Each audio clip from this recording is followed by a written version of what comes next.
Good morning, Mr. Chairman, members of the committee. My name is Niklas Kleinworth, and I'm representing the Idaho Freedom Foundation. This bill repeals a program that has lost sight of its intended purpose to help get Idahoans out of the cycle of addiction. Key features of the Idaho Syringe and Needle Exchange Act include connecting users with rehab services and reducing needle stick injuries in our communities. But neither of these key metrics are measured by the organizations running these programs or by the Idaho Department of Health and Welfare. This makes one wonder about the true efficacy of the program. These data points are crucial to understand whether we are truly reducing harm or contributing to it. In an age where dangerous drugs like fentanyl are so prevalent in our communities, we are playing Russian roulette of the most morbid variety. Overdose reversal products like naloxone are not magic. Sadly, for some, any one of these needles could be their last. Studies show that safe injection sites increase risky behavior, not reduce it. In these programs, we are giving people the tools they need to continue their addiction, rather than giving them the tools they need for help. Repealing this law does not preclude nonprofit organizations from helping their communities, like providing fentanyl test strips or connecting users to rehab services.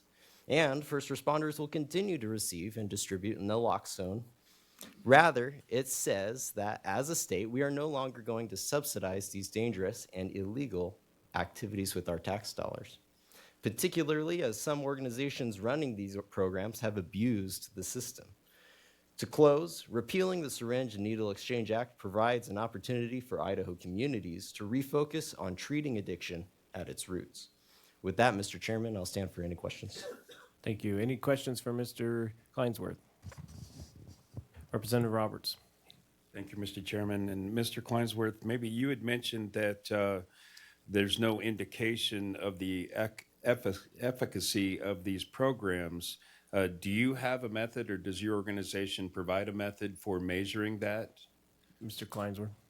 Mr. Chairman, Representative Roberts, when you look at the Syringe and Needle Exchange Act, it talks about making sure that we're reducing needle stick injuries in our communities, and also making sure that we're connecting people with rehab services. And currently, they're just not measured by any of the organizations. And so I would recommend that repealing this act would be the best way to approach that. But an alternative would probably be to also require agencies to collect that data. Mr. Roberts, follow-up? Follow-up, yes, thank you. So, but yet in earlier testimony, we heard that there was 500,000 needles removed from our communities, and that's part of that exchange program. They are measuring at least the number of needles in that case. To me, I think that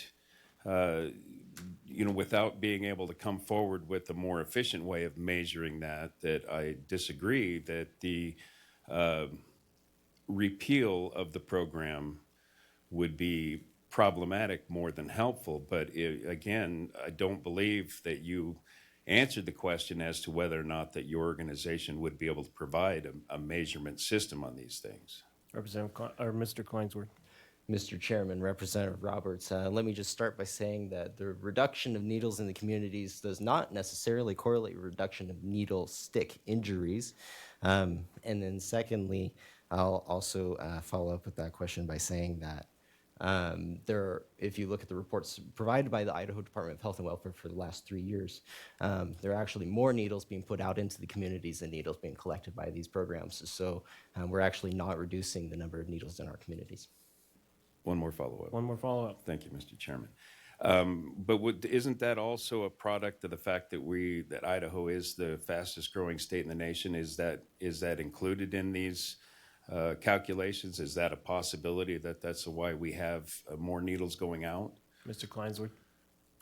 Mr. Chairman, Representative Roberts, it is possible that the growth of our state has contributed to the increase in needle stick injuries, but could also be a indicator of the current decline in mental health for Americans overall. Representative Rebel. Thank you, Mr. Chairman, for a question. Questions in order? Thank you, Nicholas. I guess I had found very different data than what you're citing, and I was wondering if you could identify the source of your data. I had found for the CDC, based on 30 years of research, that participants in needle exchange programs are actually 5 times more likely to enter treatment and are 3.5 times more likely to stop injecting drugs. You had indicated that you had data to the contrary, that somehow needle exchange programs increase drug use, and I'm wondering where that data came from and how you would reconcile that with this 30-year study from the CDC. Mr. Kleinsworth. Mr. Chairman, Representative Rubel, the study that I cite actually noted that it increases risky behavior. It does not increase drug use. Follow up. Thank you, Mr. Chairman. What is that study? Mr. Kleinsworth. Mr. Chairman, Representative Rubel, this is a meta-analysis from the National